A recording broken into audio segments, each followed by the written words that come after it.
Sirens. Sirens are among the most famous sea creatures in Greek mythology and appear prominently in Homer's Odyssey, traditionally dated to around the 8th century BCE.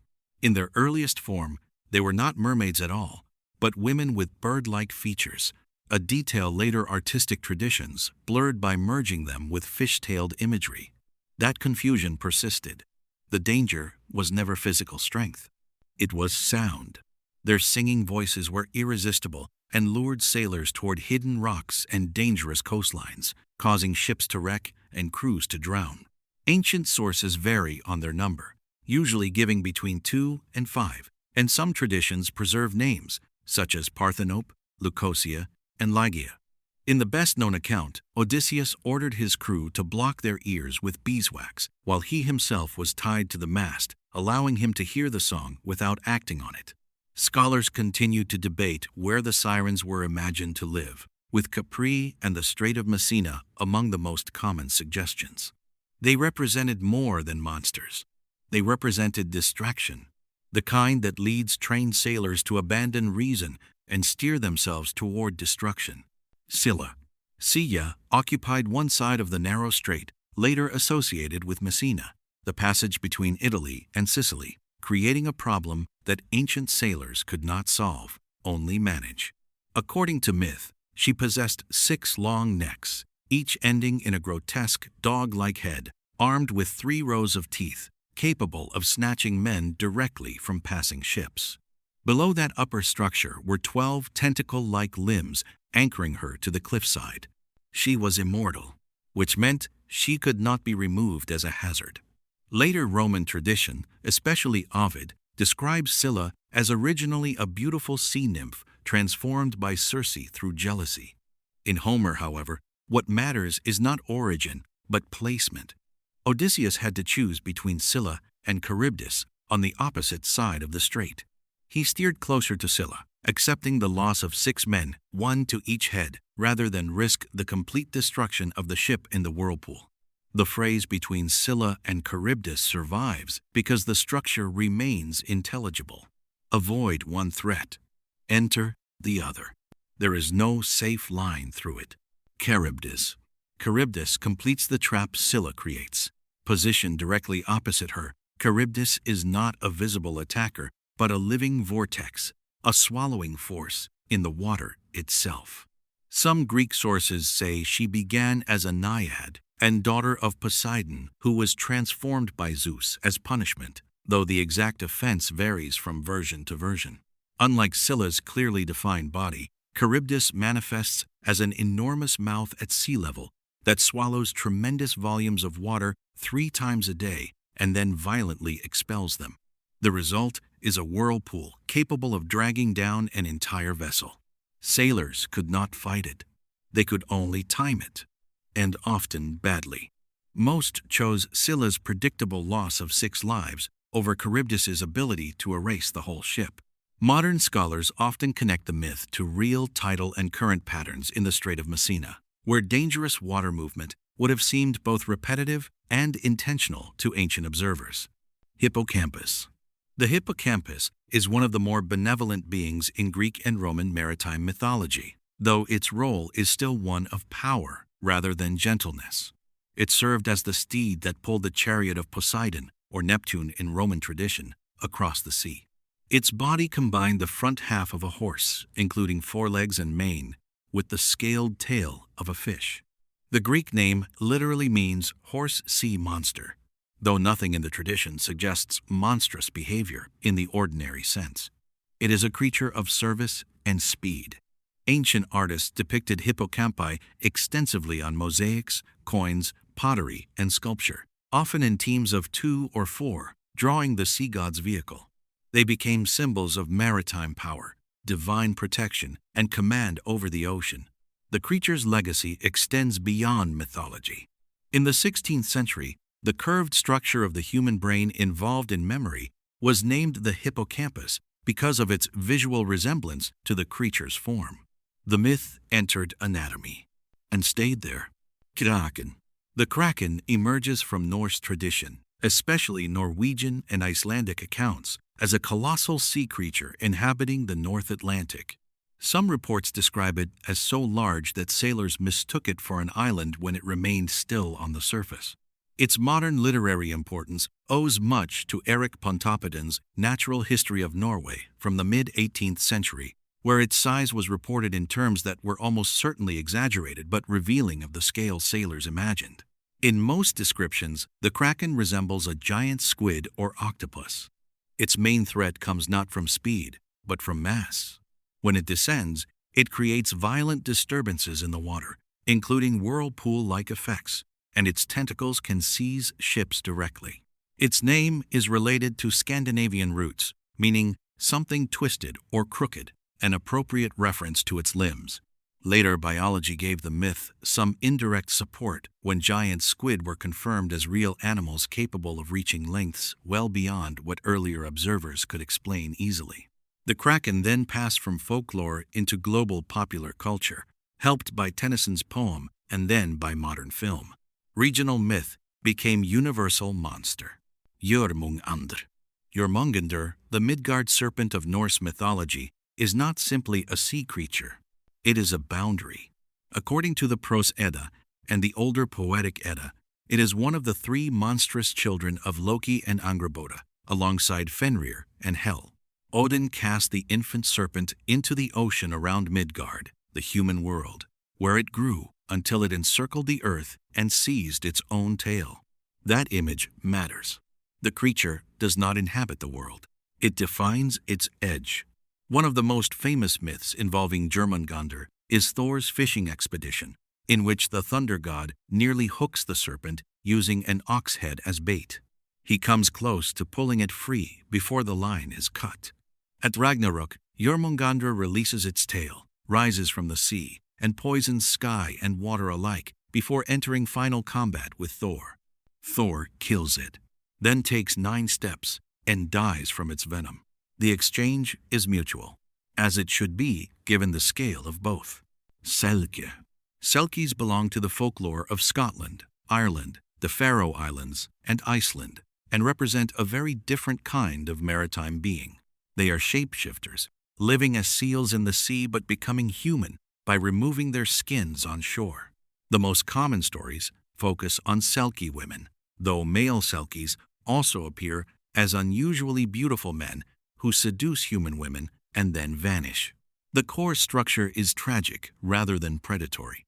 A fisherman or coastal man discovers a Selkie woman on land, steals her skin, and hides it so she cannot return to the ocean.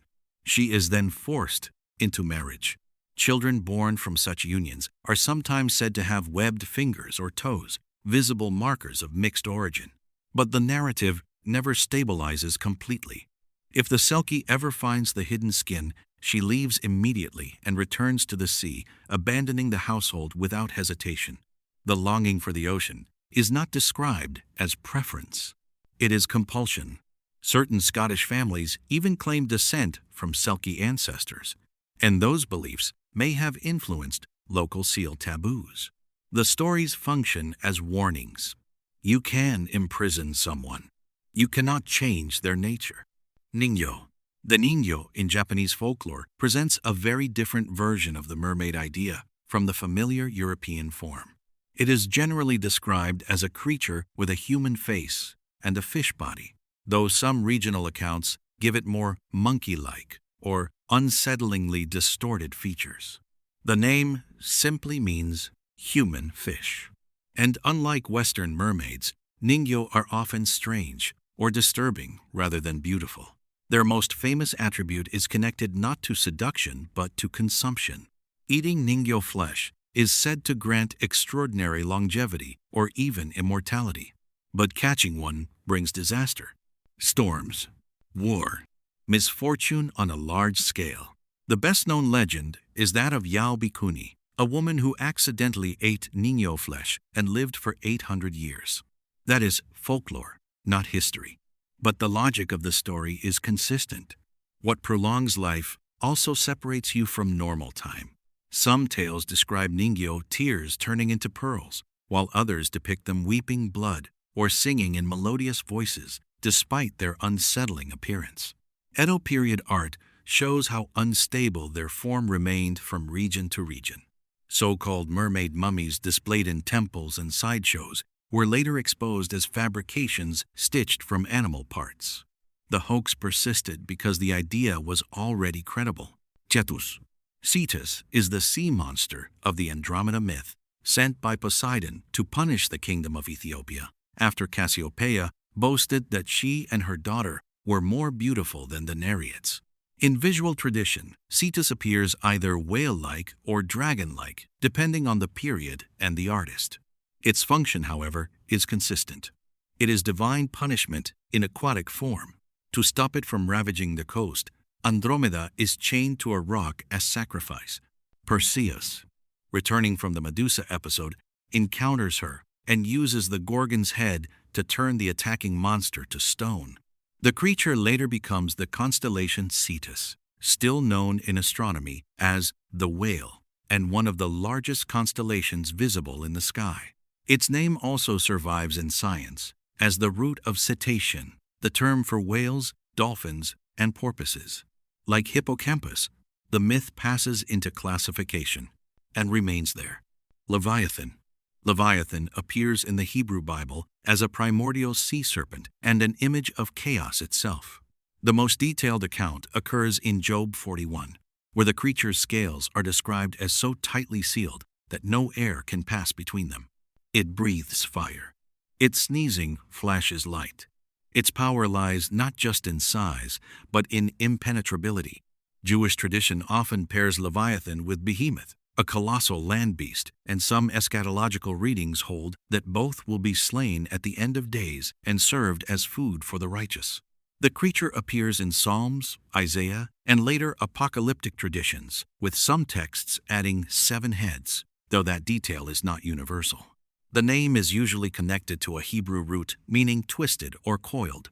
Over time, Leviathan became more than a biblical animal. It became a symbol of divine authority over chaos, a creature that proves God's ability to master what humans cannot. Thomas Hobbes later borrowed the name for political philosophy, using Leviathan as a metaphor for the overwhelming power of the state. The sea monster became government, which is one of mythology's stranger afterlives. Aspidochelone. The Aspidochelone belongs to medieval bestiary tradition and appears as either a whale or a turtle so vast that sailors mistake its back for solid island. Its name derives from Greek words for shield and turtle, though the creature's exact species shifts between texts. The most influential early account comes from the Physiologus, a Christian allegorical text from the 2nd or 3rd century CE, and later medieval bestiaries repeat the same structure. Sailors land on what they think is an island. They build fires. They begin to cook. Then the creature moves and dives. The most famous version appears in the Voyage of St. Brendan, where monks celebrate Easter Mass on the creature's back before escaping in time. Christian interpretation made the symbolism explicit. The Aspidochelone represented the devil, who offers false security and then drags the unwary down. Real influences may have included whales surfacing for long periods, or even floating pumice islands. The image persists because the lesson is clear. Not all stability is real. Cecaelia. Cecaelia is a relatively modern umbrella term used for human-octopus hybrids, though the beings themselves existed in different maritime traditions long before the term was invented. The word gained wide recognition in the 20th century and became especially familiar after modern fantasy and animation popularized the form. Unlike mermaids, whose lower half is fish, Cecaelia possess multiple octopus tentacles instead of legs and are generally portrayed as more predatory. They appear in various Pacific, Caribbean, and West African traditions under different names and forms.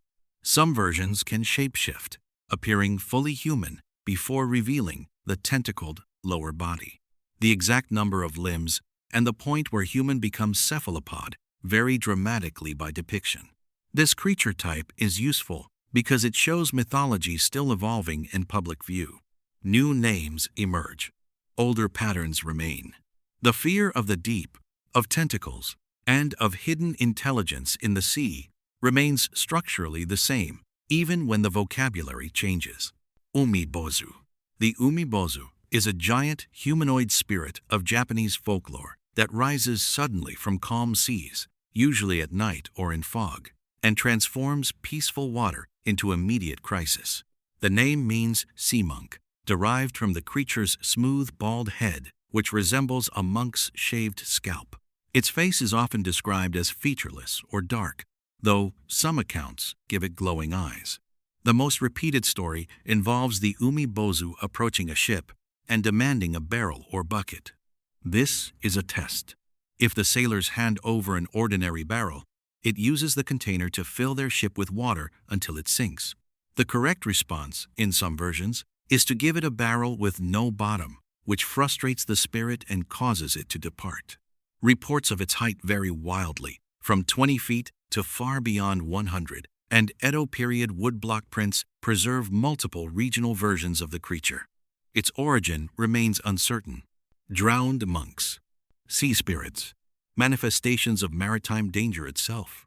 The ambiguity is part of the form. Tiamat. Tiamat is among the oldest sea beings in mythology, emerging from Mesopotamian tradition as the primordial goddess of saltwater and chaos. In the Enuma Elish, the Babylonian creation epic, she is both mother of gods and source of monsters, married to Apsu, the god of fresh water.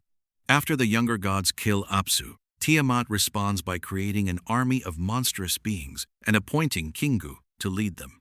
Marduk, champion of the younger gods, defeats her by using winds and arrows, then splits her corpse in half to construct the cosmos. One half becomes sky, the other becomes earth. The logic is foundational. Order does not emerge beside chaos. It emerges from the violent division of chaos. Tiamat therefore functions not just as a monster, but as the body out of which structure itself is formed. This is one of the oldest and most influential patterns in creation mythology, and one of the most durable. Cthulhu. Cthulhu is the newest entry on this list, and the only one created in modern fiction rather than ancient or medieval tradition. It first appears in H.P. Lovecraft's The Call of Cthulhu in 1928, and is described as a gigantic cosmic being with a vaguely humanoid outline, an octopus-like head, dragon-like wings, and clawed limbs. It sleeps in the submerged city of Raleigh in the South Pacific, existing in a state Lovecraft describes as dead but dreaming.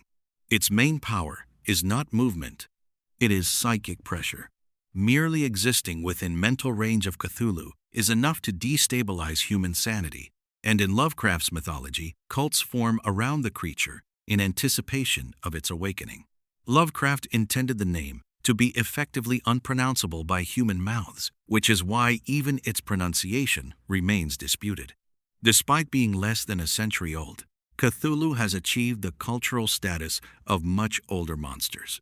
It now functions mythologically whether or not it began that way, which may be the clearest sign that new myth is still possible.